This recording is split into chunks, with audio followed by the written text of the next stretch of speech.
우리가 매일 기쁘게 우리 주님을 찬양할 수 있는 것은 성령께서 우리와 함께 하시기 때문입니다.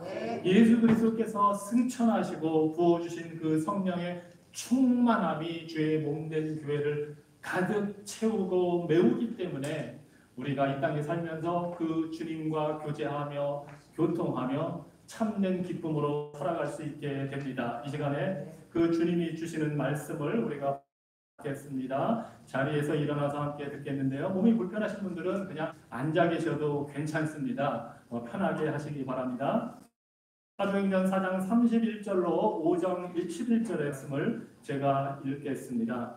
빌기를 다음에 모인 곳이 진동하더니 무리가 다 성령이 충만하여 담대히 하나님의 말씀을 전하니라. 믿는 무리가 한 마음과 한 뜻이 되어 모든 물건을 서로 통용하고 자기 재물을 조금이라도 자기 것이라 하는 이가 하나도 없더라.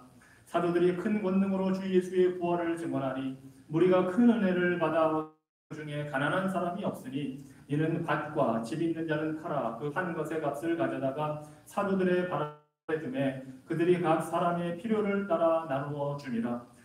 구부로 태어난 레위족 사람이 있으니 이름은 요셉이라. 사도들이 일컬어 바나바라 번역하면 위로의 아이라 하니 그가 밭이 있음에 팔아 그 값을 가지고 사도들의 발 앞에 두니라. 아나니아라 하는 사람이 그의 아내 삽비라와 더불어 소유를 팔아 그 값에서 얼마를 감추매 그 아내도 알더라.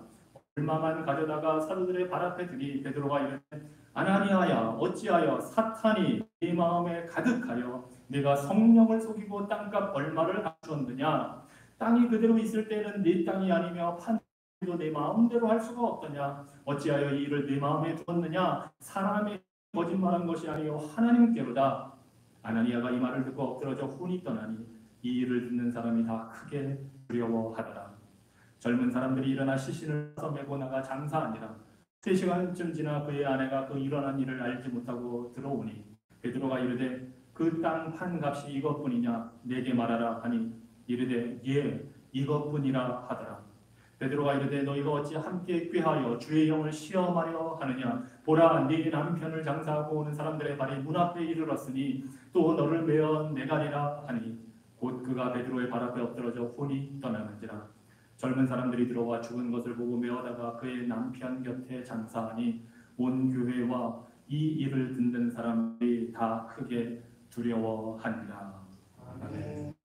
이 시간 거룩하신 주님의 음성을 듣고자 합니다.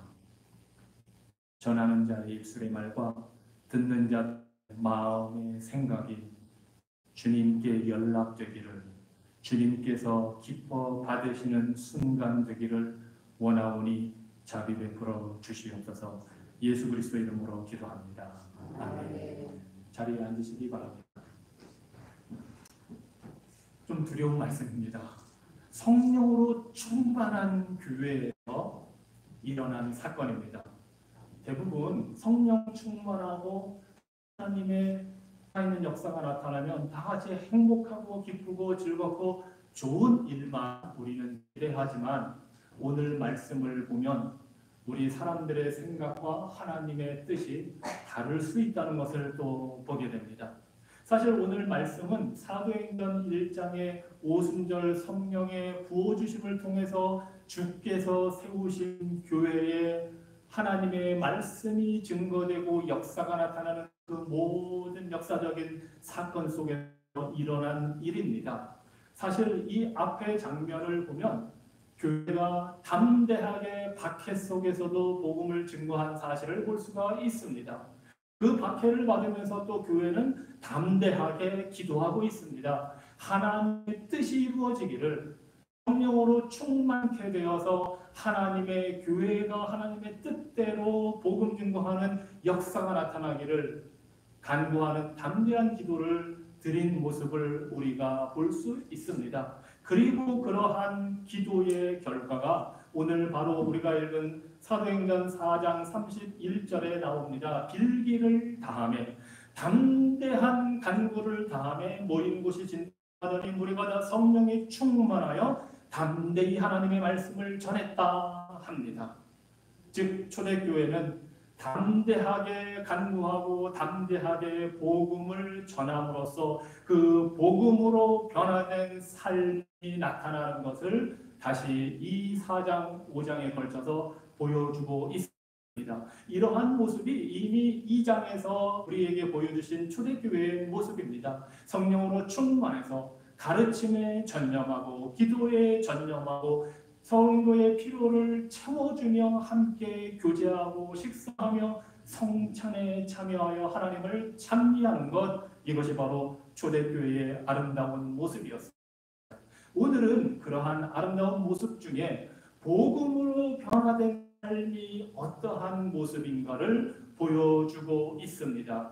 한편으로는 긍정적인 예를 통해서 바나바라는 인물의 아주 긍정적인 예를 통해서 복음을 통해 변화될 때 어떤 삶이 되는지를 보여주고, 다른 한편으로는 부정적인 예로 아나니아와 삽비라를 통해서 복음으로 변화되지 않은 삶이 어떠한 결과를 낳게 되는지를 우리에게 보여주고 있습니다. 이 복음은 놀라운 하나님의 능력입니다. 오늘 말씀을 보니까 믿는 무리가 다 한 마음과 한 뜻이 되었다고 선언합니다. 복음은 성도를, 교회를 한 마음과 한 뜻되게 연합되게 합니다. 이 당시만 해도 벌써 3,000명이 믿고 5,000명이 믿고 아마 그 숫자는 10,000명, 20,000명 이상으로 늘어났을 겁니다. 물론 예루살렘에 사는 사람들을 포함해서 이스라엘 전국 각지에서 온 사람뿐만 아니라 오순절은 그 당시 지중해 세계 약 19개 이상의 나라에서 살던 모든 디아스포라 유대인들이 와서 제사를 드리면서 그 오순절에 사도들의 복음을 듣고 회개하고 믿기 시작을 했습니다. 다양한 배경을 가진 수천 명, 수만 명의 사람들이 모입니다. 바로 그렇게 다양한 사람들을 한 마음과 한 뜻이 되게 연합시켜주는 것이 복음의 능력입니다. 일찍이 우리 예수님도 요한복음 17장 21절에서 성도들이, 제자들이, 교회가 하나로 연합되기를 위해서 기도를 하셨습니다. 아버지께서 내 안에, 내가 아버지 안에 있는 것 같이 그들도 다 하나가 되어 우리 안에 있게 하사 세상에 아버지께서 나를 보내신 것을 믿게 하옵소서 하고 우리 예수께서 하나님 아버지께 기도를 하셨습니다.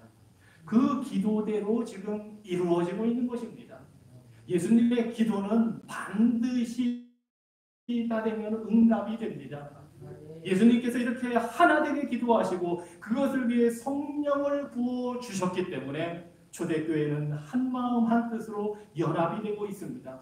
우리 하나님은 이러한 연합을 처음부터 계획하신 것입니다. 성부, 성자, 성령님이 하나가 된 것처럼 하나님을 믿는 모든 사람들은 그 배경이 다르고 출신지가 다르고 문화가 다르고 언어가 달라도 성령 안에서 하나가 되도록 하시는 것, 이것이 하나님의 계획입니다. 이 계획대로 예수께서 기도하셨고 이루어지고 있습니다. 그리고 이러한 하나된 모습을 믿지 않는 사람들이 보고 하나님을 믿게 된다고 주님이 말씀을 하고 계십니다. 그래서 우리는 그리스도 안에서 그리스도의 영이신 성령으로 다 한 마음 한 뜻이 된 연합된 성도들입니다. 서로 다른 점이 있을 때 개의치 마십시오. 나와 다른 것 너무 당연합니다. 우리는 다 다르지만 실질적으로 똑같아야 된다고 한다면 그것은 성령의 일이 아니라 오히려 성령은 다른 사람들이 한 마음과 뜻이 되어 연합하게 하시는 것, 이것입니다. 차이는 있지만 그리스도 때문에 우리는 하나가 되었습니다. 그리고 이러한 역사는 바로 은혜와 복음의 능력으로 이루어진다는 사실을 33절에서 보여줍니다. 사도들이 큰 권능으로 부활을 증언하니 무리가 큰 은혜를 받아. 말씀이 그리스도의 복음이 온전하게 선포될 때에 권능의 역사가 나타나고 하나님의 크신 은혜가 임합니다. 그러할 때에 참된 연합이 이루어집니다. 이 사도들은 부활하신 예수님으로부터 배웠고 부활하신 예수님을 만났고 부활하신 예수님이 부어주시는 성령의 능력을 체험했습니다. 그 담대한 부활의 소망으로 나아가 증거할 때에 곧 예수 그리스도를 증거할 때에 그 능력이 나타나서 하나님의 크신 은혜가 쏟아 부어지고 있다는 것입니다. 은혜는 자격이 없는 사람들한테 주시는 하나님의 선물입니다. 만약에 우리가 하나님 앞에서 저는 이 정도 되니까 은혜 받을 만합니다 하면 은혜를 못 받습니다. 우리는 경건히 하나님의 은혜 아니면 살 수 없습니다 할 때에 하나님의 은혜가 크게 복음을 통해 임하는 줄로 믿습니다. 그리고 또 놀라운 사실은 이렇게 복음을 통해 은혜를 체험하고 한마음 한뜻이 될 때에 이 복음이 일으키는 변화가 오늘 대표적인 게 무엇이냐 하면 바로 물질에 대한 집착에서 벗어나게 된다는 것입니다. 자기가 가진 것에 집착하지 않고 그것을 사랑으로 형제 자매에게 나누게 되는 변화가 일어납니다. 예수님을 구주로 믿으면, 우리의 주로 믿으면 모든 필요를 채우시는 하나님을 신뢰하게 됩니다. 우리가 불안하게 살고 걱정과 근심으로 살아가는 것은 하나님이 없다면 내 힘으로 다 해결해야 한다는 그 생각 때문입니다. 어떻게 우리 혼자의 힘으로 우리의 삶을 다 책임지겠습니까? 그러니 근심, 염려, 걱정할 수밖에 없습니다. 그러나 복음으로 예수 그리스도를 믿은 자들은 하늘 하나님을 아버지로 모시게 되었기 때문에 그 아버지께서 우리의 필요한 모든 것을 채워주신다는 믿음을 갖게 됩니다. 그리고 그 하나님 한 분만으로 만족을 하게 되기 때문에 더 이상 염려, 걱정할 필요가 없습니다. 심지어 그래도 걱정하니까 사도 바울을 통해서 네 염려를 다 주께 맡겨라 말씀합니다. 명령입니다. 여러분 근심, 걱정, 염려 있으면 맡기십시오. 그 맡기다라는 말가 던져버려라 하는 것입니다. 그 무거운 거를, 그 뜨거운 거를 어떻게 우리가 다 안고 살아갑니까? 그냥 하나님 앞에 확 던져드리는 겁니다. 아버지 하나님, 제 근심과 염려와 걱정을 던져드립니다. 죄와 싸우는 것, 먹고 살기 위해 걱정하는 것, 사탄의 공격에 대한 염려, 이 모든 것 하나님 앞에 던져드립니다 하면 하나님이 돌보십니다. 하나님이 채워주십니다. 하나님이 우리 영혼을 채워주시고 우리 삶에 필요한 것들을 허락해 주십니다. 이러한 확신이 있으니 우리가 가진 것을 관대하게 너그럽게 나누게 됩니다. 그것이 사랑의 관계입니다. 한 마음 한 뜻이 복음 안에서 되었어요. 예수 그리스도 안에서 이제 형제자매를 사랑으로 대하게 되고 하고 연약한 것이 있으면 나누어서 돕게 됩니다. 복음으로 변하면 물질이 목적이 되는 것이 아니라 이 물질을 수단으로 사용해서 사람을 사랑하게 됩니다. 사람들을 사랑하는 수단으로 물질의 가치를 오히려 격상을 하게 됩니다. 그런 일이 지금 이 초대교회에 일어나는 것입니다. 그래서 사람들이 성령이 충만하여서 서로 물건을 통용하고 나눠 쓰는 겁니다. 자기 재물을 조금이라도 자기 것이라 하는 자가 없다 표현을 합니다. 내 것, 네 것 가리지 않고 필요하면 도와주는 겁니다. 없는 사람 도와주는 겁니다. 사실 예수님께서도 복음을 들고 오실 때 그 말씀을 하셨습니다. 누가복음 4장 18절 이하에서 예수님이 그 나사렛 땅에서 처음으로 세례를 받으시고 시험을 받으시고 복음을 전하실 때 하신 말씀이 주의 성령이 내게 임하셨으니 이는 가난한 자에게 복음을 전하게 하시려 하는 것이다 하셨습니다. 예수님이 오셔서 복음을 전하시는 것은 포로된 자에게 자유를 주시고 늙은 자를 보게 하시고 억눌린 자를 자유롭게 할 뿐만 아니라 하나님의 은혜의 때가 되었으니 가난한 자들이 복음을 듣고 부유하게 되도록 예수님께서 하신 것입니다. 어떻게 그 일을 하셨습니까? 부유하신 하나님의 아들이 이 땅에 오시면서 자신을 비워 가난하게 되셔서 십자가의 대속의 은혜로 모든 가난한 인생들, 죄 지은 인생들을 부유하게 만들어 주신 것입니다. 영적으로 부유하게 해 주셨을 뿐만 아니라 육적으로도 부유하게 명령을 해 주십니다. 누가복음 12장 32절로 34절 말씀입니다. 적은 무리여 무슨 말라 너희 아버지께서 그 나라를 너희에게 주시기를 기뻐하시느니라. 하나님의 뜻은 천국, 하나님의 나라, 하나님이 가지신 모든 것을 우리에게 주는 것입니다. 그래서 예수님을 보내신 것입니다. 32절입니다. 그러니 너희 소유를 팔아 구제하라. 하나님 나라를 물려받게 되었으니 너희가 가진 것을 팔아서 구제하라 합니다. 그렇게 해서 낡지 않는 배낭을 만들어라. 곧 하늘에 든 바 다함이 없는 보물이다. 아니 가진 재산을 팔아서 나눠주는 희한한 배낭을 만들라는 겁니다. 그것이 바로 하늘에 쌓아놓은 보물이 된다는 것입니다. 이것이 예수께서 오셔서 복음을 전하심으로 영적으로 부유하게 하실 뿐만 아니라 믿는 자들이 가난하게 되지 않도록 주시는 말씀입니다. 그래서 우리가 교회에서 구제하고 서로 돕는 것은 그것을 해서 착한 일을 해서 하나님께 은혜를 받으려고 하는 것이 아닙니다. 이미 하나님의 나라를 받았고 은혜를 받았기 때문에 하는 것입니다. 사랑으로 하는 것입니다.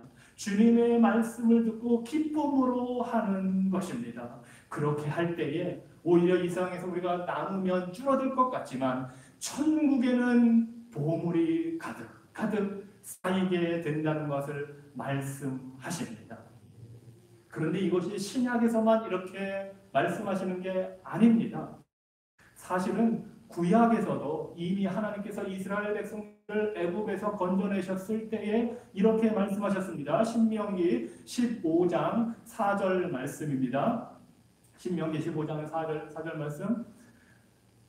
네 하나님 여호와께서 네게 기업으로 주신 땅에서 네가 반드시 복을 받으리니 너희 중에 가난한 자가 없으리라.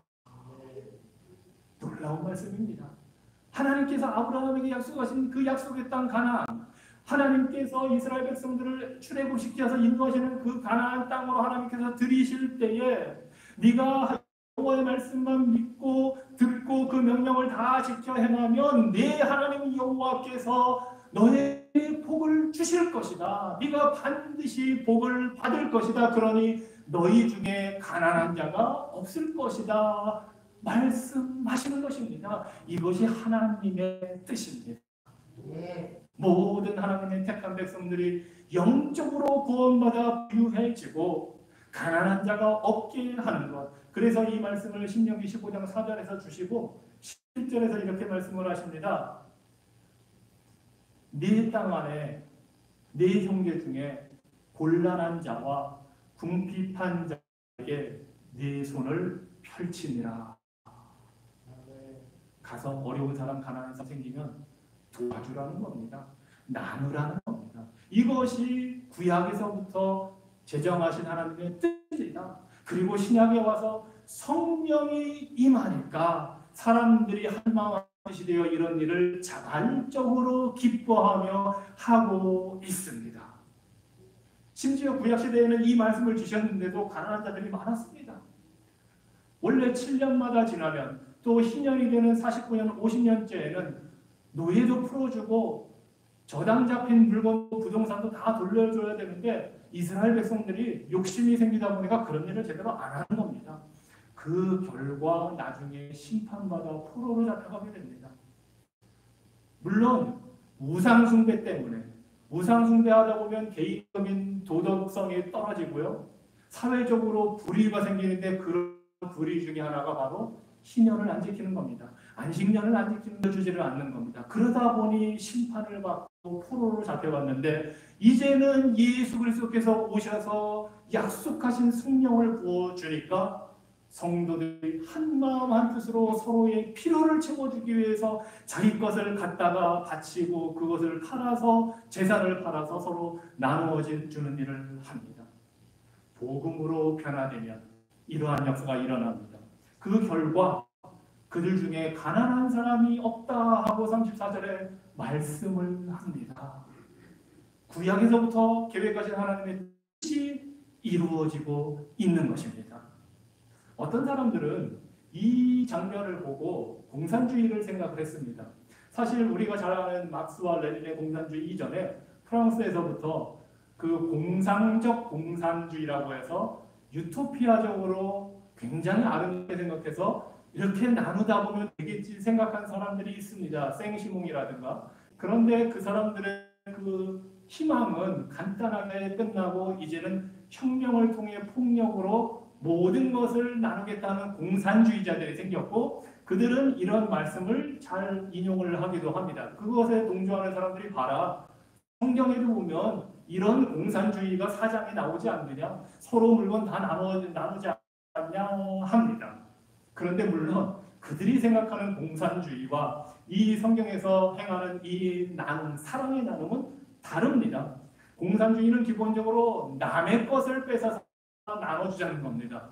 내 것을 나누자가 아니라 남의 걸 뺏어서 나눠줍니다. 하지만 복음으로 변화되면 내 것을 나눠줍니다. 남이 많이 가질 수도 있고 적게 할 수도 있고 그것 신경 쓰지 않고 내가 나눕니다. 그 결과 공산주의에서는 모두가 가난하게 됩니다. 하지만 복음으로 나누는 곳에는 가난한 자가 없어집니다. 공산주의는 부자를 없애지만 복음으로 변화된 사회는 가난한 자를 없앱니다. 이것이 하나님의 복음의 역사입니다. 그러한 대표적인 인물이 바로 바나바입니다. 이 사람은 36절, 37절에 간단하게 소개되어 있지만 사도행전을 읽다 보면 매우 중요한 역할을 하는 위대한 신앙의 인물입니다. 그리고 원래 이름은 요셉인데 일종의 말하는 별명이 바나바입니다. 위로의 아들이다 합니다. 위로의 아들이라는 건 이 사람이 위로하는 자, 격려하는 자, 권면하는 자라는 것을 말합니다. 그래서 나중에 보면 사도 바울이 다메섹에서 예수님을 만나고 회심하고서 그 사도들을 만나러 갈 때 바나바가 사도 바울이 어떻게 변해졌는지를 설명해주고 소개를 해줍니다. 이 바나바는 성도들과 교회들을 돌보면서 구제헌금을 모아서 전달하는 역할도 하고 이방인 신자들을 세우는 역할도 하고 사도 바울과 함께 첫 번째 선교여행을 같이 다니는 그러한 역할도 하는 사람입니다. 매우 신앙이 좋은 믿음의 인물입니다. 그런 사람이 복음을 통해서 변화가 되니까 지금 이러한 일을 하고 있는 겁니다. 위로의 아들이라는 별명답게 자신이 가진 밭을 팔아서 사도들의 발 앞에 두었다 합니다. 우리가 이제 6장에 보면 이런 이야기를 좀 더 다루겠지만, 자 그렇게 하는 모습을 통해서 복음으로 변화된 사람이 어떻게 사랑을 실천하는지를 보여주었습니다. 이것이 얼마나 아름다운 초대교회의 모습입니까? 그런데 5장으로 딱 넘어가는 순간에 아나니아라 하는 사람이 등장을 합니다. 사실 헬라어 원어 성경에서는 들어있는 작은 단어가 하나 있는데 한국말로는 번역이 안 돼 있지만 그것을 번역하려면 그런데 또는 그러나 하는 단어가 하나 있습니다. 바로 아나니아라는 앞에 그런데 하면서 바나바와는 다른 지금 사람을 소개하고 있습니다. 이 아나니아와 삽비라는 바나바와는 정반대의 모습을 보여줍니다. 아니 이 사람들이 아무것도 베풀지를 않아서가 아닙니다. 이 사람들 보니까 바나바가 하는 모습에 감동을 받았을 수도 있습니다. 사람들이 이렇게 서로 나누는 모습을 정말 좋다 하고 생각을 했을 수도 있습니다. 그래서 자신들이 가지고 있는 재산 중에 얼마를 소유를 팔아서 사도들에게 가져올 생각을 했고 아마도 그런 이야기를 했을 수도 있습니다. 그런데 보니까 그렇게 하지를 않았습니다. 그 소유를 판 그 대금을 다 가져온 것이 아니라 일부만 가지고 와서 전부를 가져온 것처럼 거짓말을 합니다. 베드로가 물어봅니다. 도대체 왜 그러느냐? 성령의 역사하심으로 이 베드로는 바나바와 아나니아와 삽비라의 계획을 알고 있는 겁니다. 부부입니다. 아나니아와 삽비라. 그러면서 왜 이런 일을 했는지 지금 베드로가 지적을 합니다. 아니 강요한 것도 아니고 하느라고 누가 시킨 것도 아닙니다. 자발적으로 하는 일입니다. 복음으로 변화되면 자발적으로 하게 되어 있는 것입니다. 그런데 이 아나니아와 삽비라는 왜 그랬는지 모르지만 그렇게 하겠다고 생각을 하고서는 그 액수를 속입니다. 심지어 액수가 문제가 되지도 않습니다. 이 베드로가 하는 말이 아니 네가 원래 가지고 있었으니까 네 소유고 네 땅이고 판 후에도 그 가격이 얼마인지 마음대로 할 수가 있는 거다. 말하자면 제가 이거 땅 가지고 팔아서 100만 달러를 받고 싶습니다 했다가 사정이 안 좋아질 수도 있습니다. 갑자기 뭐 사업하는 게 어떻게 안 좋아져서 그러면 반만 하겠습니다 해도 되고 심지어 하려고 했는데 못 하겠습니다. 지금은 해도 아무 문제가 없다는 겁니다. 왜냐하면 헌금이라는 것은 이렇게 부지하는 것은 자발적으로 해야 될 일이지 시켜서 아니면 다른 사람들이 보니까 아니면 교회에서 직분을 맡았으니까 이 정도는 해야 되지 않을까 하고 해서는 안 된다는 것입니다. 그런 것과 상관없이 하나님 앞에서 그 복음으로 변화되어 그리스도의 영의 역사를 받아서 감사하는 마음으로 기쁜 마음으로 할 때에 그것이 의미가 있다는 것입니다. 그래서 사도 바울은 고린도후서 9장 7절에서 이 헌금에 대해서 각각 그 마음에 정한 대로 할 것이라고 합니다. 남과 비교해서 다른 사람들은 뭐 1,000달러 하니까 나도 체면이 있지 그런 거 하지 말고 마음에 정한 대로 인색하게 하지 말고 억지로 하지 말라는 겁니다. 그러면서 하나님은 즐겨내는 자를 사랑하시느니라. 헌금 내고도 하나님의 사랑을 못 받을 수가 있다는 사실입니다. 하나님은 기쁜 마음으로 드리는 것을 사랑하시지 억지로 인색하게 그렇게 하는 것을 사랑하지 않으신다고 합니다. 그래서 지금 사도 베드로가 이 아나니아에게 그 모든 것을 가르치고 있는 겁니다. 그러니 얼마나 어처구니 없습니까? 좋은 일에서 생색을 내려다가 오히려 해도 되는 일이었는데 혼자서 계획하고 하다가 더 안 좋은 결과를 맞습니다. 그런데 문제는 단순히 이게 헌금을 내냐 마느냐의 문제가 아니었기 때문입니다. 사도 베드로가 시작하기를 왜 사탄이 마음에 가득해서 성령을 속였느냐 합니다. 베드로에게 거짓말한 것은 교회에 거짓말한 것은 성령 하나님께 거짓말했다는 이야기입니다. 교회에서 우리가 누군가에게 죄를 짓는다. 그것은 예수 그리스도께 죄를 짓는 것입니다. 그래서 이것이 정중한 문제가 되는 것입니다. 돈의 문제가 아니라 액수의 문제가 아니라 살아계신 하나님을 속이는 위선의 문제가 되기 때문입니다. 성령님을 멸시하는 일이 되기 때문입니다. 헌금은 사랑의 마음으로 자발적으로 할 때 의미가 있습니다. 그리고 그것은 복음으로 변화되면 자연스럽게 일어나는 일입니다. 그리스도인이 된다는 것은 마음이 변화를 받아서 사람들에게 보이려고 하는 것이 아니라 하나님 앞에서 기쁘고 즐겁기 때문에 그 마음이 변화를 받으니 사람을 더 사랑하고 물질을 사랑하지 않게 되기 때문에 헌금하고 구제하고 나누게 되는 것입니다. 아나니아와 삽비라는 사실 돈을 더 사랑했기 때문에 이런 일을 한 겁니다. 그리고 자신들이 무엇이 된 것처럼 보이려고 했기 때문에 이런 죄를 지은 겁니다.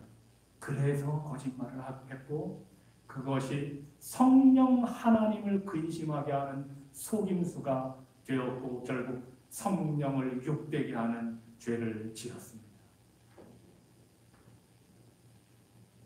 안타깝게도 그 자리에서 죽었습니다. 정말 충격적 초대교회, 성령 충만한 교회, 그 교회 교인 그 자리에서 죽습니다. 부부가 다 죽었습니다. 전도 안 될 겁니다. 요즘에 교회에서 목회자가 교회 지도자들이 뭐 하다가 그 자리에서 죽었다. 전도가 되겠습니까? 놀랍게도 초대교회는 이런 일이 일어난 겁니다. 참 받아들이고 이해하기 어려운 일입니다. 하지만 이것이 얼마나 성령 하나님을 속이는 것이 엄중한 일이라는 엄중한 문제인지를 보여줍니다. 더군다나 이 교회는 지금 시작했습니다. 하나님은 하나님의 교회가 거룩하고 순결하게 유지되도록 시작을 하셨지, 인간적인 술수나 속임수나 인간적인 방법이 횡행하도록 놔두시는 분이 아닙니다. 하나님의 명예와 하나님의 영광이 이 아나니아와 삽비라 때문에 무너졌습니다. 이것 때문에 사탄에게 공격할 빌미를 주었고, 그래서 하나님은 이 일을 엄중하게 처리하고 계시는 것입니다. 하나님의 교회는 거룩하고 순결해야 합니다. 하나님은 때때로 죄 지은 성도를 그냥 데려가십니다. 더 이상 죄 짓지 않게 하시려고. 그것이 그에게도, 그 성도에게도 유익하기 때문에 그렇게 하시는 경우가 있습니다. 그렇게 해서라도 교회를 깨끗하게 거룩하게 온전하게 보존하시기를 하나님은 원하십니다. 에베소서 5장 27절 말씀입니다. 자기 앞에 영광스러운 교회로 세우사, 예수 그리스도께서 영광스러운 교회로 세우사 티나 주름 잡힌 것이나 이런 것들이 없이 거룩하고 흠이 없게 하려 하십니다. 하나님의 거룩함과 심판을 우리가 가볍게 여겨서는 안 됩니다. 하나님은 그의 백성들이 위선, 속임, 거짓말하는 것을 두려워하기를 원하십니다. 하나님은 우리가 성령을 속이고 멸시하고 욕보이는 것을 두려워하기를 원하십니다. 그 결과 두려움이 임했다고 합니다. 온 교회에 두려움이 임했고 심지어 믿지 않는 자들에게도 두려움이 임했습니다. 이러면 전도도 막히고 그 교회는 문 닫아야 되고 그렇게 되겠지요? 그렇지 않습니다. 성령으로 충만한 교회는 사도행전 9장 31절 보니까 그리하여 온 유대와 갈릴리와 사마리아 교회가 평안하여 든든히 서가고 주를 경외함과 두려워함과 성령의 위로로 진행하여 수가 더 많아지니라. 이것이 성령 하나님께서 이루시는 역사입니다. 주님을 두려워할 때에 성령 하나님의 위로가 함께 옵니다. 하나님을 하나님으로 바로 섬길 때에 그 교회에 평안이 찾아오고 성장을 하게 됩니다. 그렇기 때문에 우리는 성령 하나님을 진지하게 깨닫고 이해하고 받아들여야 합니다. 성령님은 실제로 교회 안에 계시는 하나님의 영이십니다. 인간적으로 교회를 생각해서는 안 됩니다. 교회 안에는 하나님의 영이 살아계신 그러한 곳입니다. 그리고 그 성령님은 우리의 마음을 다 알고 계시는 분입니다. 모든 생각을 듣고 우리가 상상하는 것, 속으로 말하는 것, 혼잣말 하는 것 다 아시는 분입니다. 그 성령님은 위로의 성령님이시지만 또한 심판주이기도 하십니다. 예수님께서 말씀하셨습니다. 성령이 오시면 죄와 의와 심판에 대하여서 세상을 책망하시리라. 우리 성령님은 마지막에 예수께서 오실 때에 심판같이 오십니다. 은혜는, 하나님은 항상 우리가 뭘 하든 용납해 주신다고 생각하는 것은 착각입니다. 거룩하신 하나님의 뜻을 따라 성령을 온전히 섬길 때에 우리는 거룩한 교회로 서게 됩니다. 복음은 우리 자신으로부터, 우리가 가진 물질로부터 자유롭게 합니다. 복음은 우리가 거짓된 삶, 속이는 삶을 살지 않도록 합니다. 복음은 사람들의 칭찬을 갈망하지 않도록 우리를 자유롭게 합니다. 복음은 거짓말하고 훔치고 속이려는 마음으로부터 우리를 해방시켜 줍니다. 복음은 우리를 정직하게 하고 관대한 사람으로 변화시켜서 주의 교회를 들고게 하고 장차 임하실 하나님의 영광을 보게 합니다. 복음으로 우리가 변화되어 나갈 때 우리는 하나님의 뜻에 동참하고 있는 겁니다. 예수 그리스도의 기도가 이루어지는 현장을 살아가고 있는 것입니다. 바나바는 돈과 물질을 사랑하지 않았습니다. 바나바는 자신을 더 잘 보이려고 하지도 않았습니다. 그래서 거짓말할 필요도 없었고 성령을 욕되게 하지도 않았습니다. 그것이 복음으로 변화된 바나바의 모습이었습니다. 우리 모두 아나니아와 삽비라처럼 살지 말고 바나바처럼 복음의 능력으로 변화된 삶을 살기를 주님 이름으로 축원합니다. 기도하겠습니다.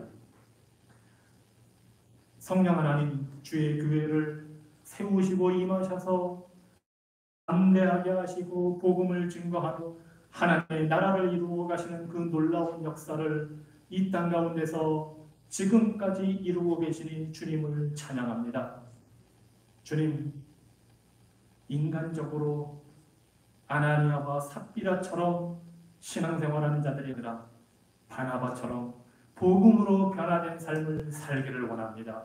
우리를 도와주시고 성령 하나님 앞에 정직하게 행할 때에 성령께서 주시는 위로와 깨달음을 통해 우리가 복음으로 참된 자유를 누리며 넉넉히 나누는 교회 되게 하여 주시옵소서. 예수 그리스도 이름으로 기도합니다. 아멘. 이 시간 찬송가 227장 찬양을 부르며 성찬식에 임하겠습니다.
오늘 우리는 출애굽교회의 모습을 통해서 살아계신 성령 하나님, 그리고 그 하나님 앞에 벌어진 사건들을 보면서 이 죄가 얼마나 무서운지를 우리가 봅니다. 놀랍게도 5장 11절에 교회라는 단어가 처음으로 등장을 합니다.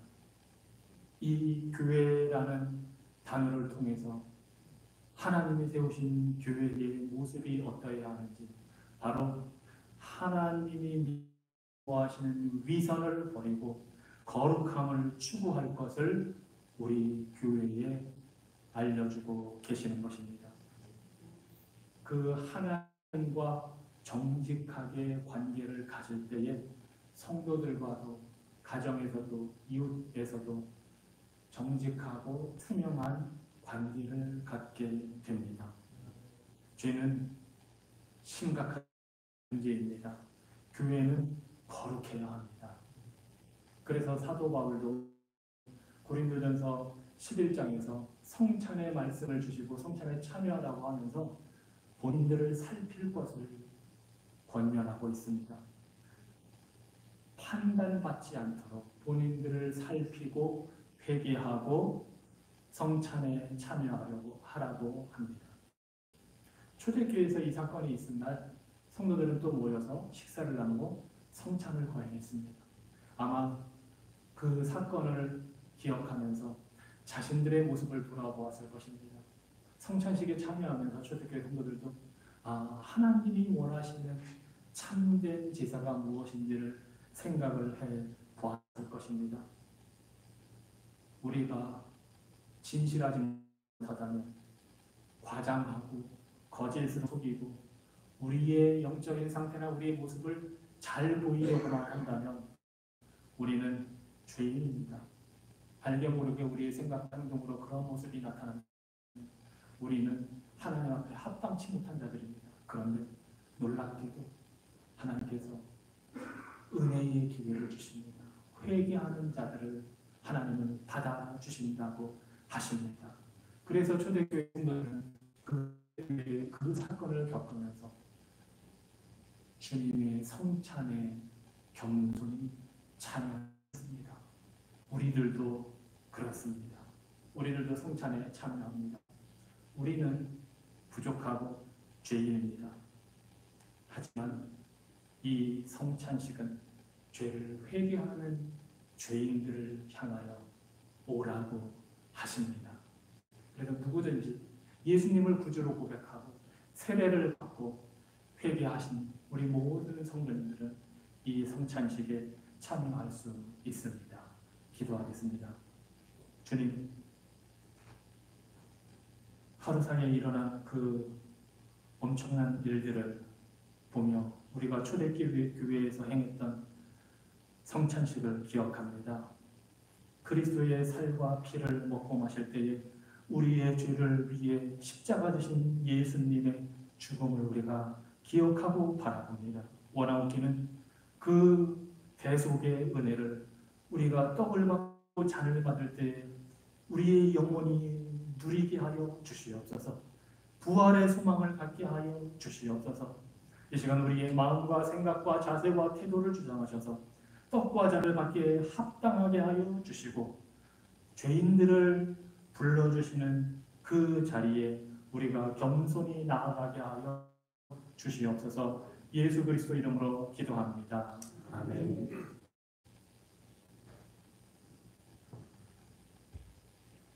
주 예수께서 잡히시던 밤에 떡을 가지사 축사하시고 떼어 말씀하셨습니다. 이것은 너희를 위한 내 몸이니 이것을 행하여 나를 기념하라 하셨습니다.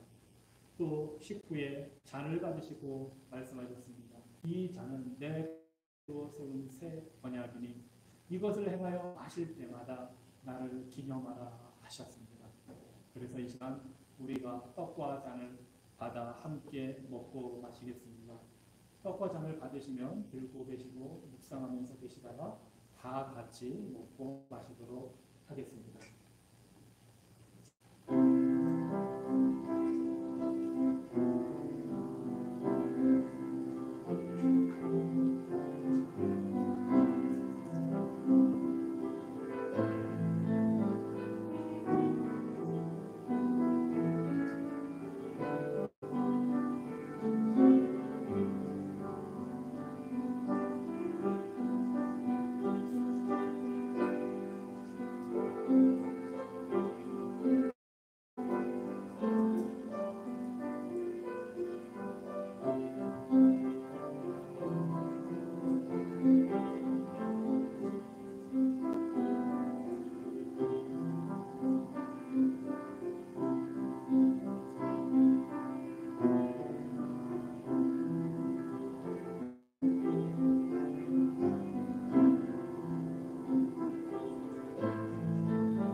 우리가 떡을 먹고 잔을 나눌 때에 우리의 영혼이 하늘 보좌에 계신 예수 그리스도에게로 올라가서 그분이 주시는 그 은혜를 누리게 됩니다.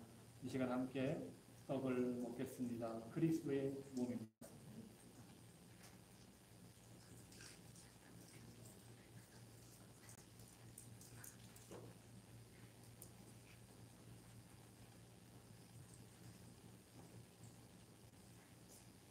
잔을 함께 들겠습니다. 우리를 위해 흘리신 그리스도의 피입니다.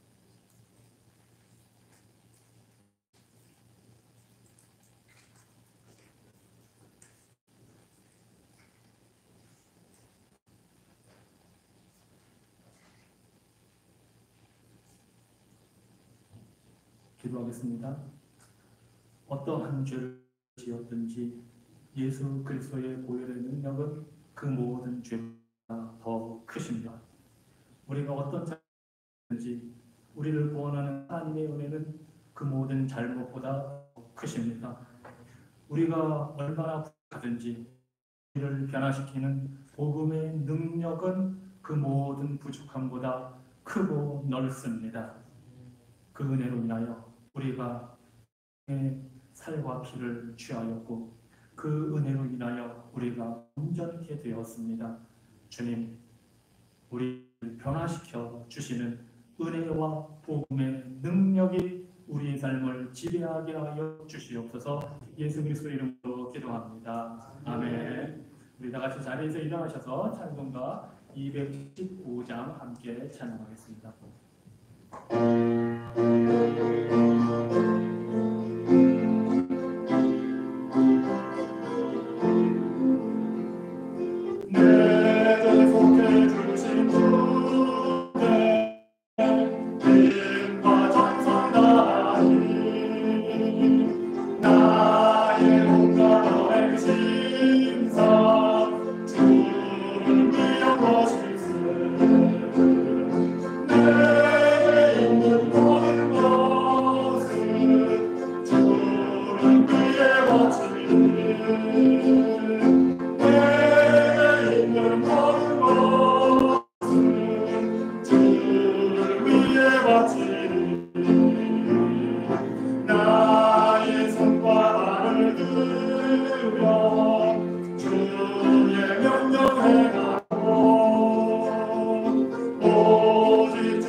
이스라엘 백성에게 대제사장을 통해서 주시는 축복의 말씀을 받기 바랍니다. 여호와는 네 복을 주시고 너를 지키시기를 원하며 여호와는 그의 얼굴을 네게 비추사 은혜 베푸시기를 원하며 여호와는 그 얼굴을 네게로 향하여 드사 평강 주시기를 원하노라. 아멘.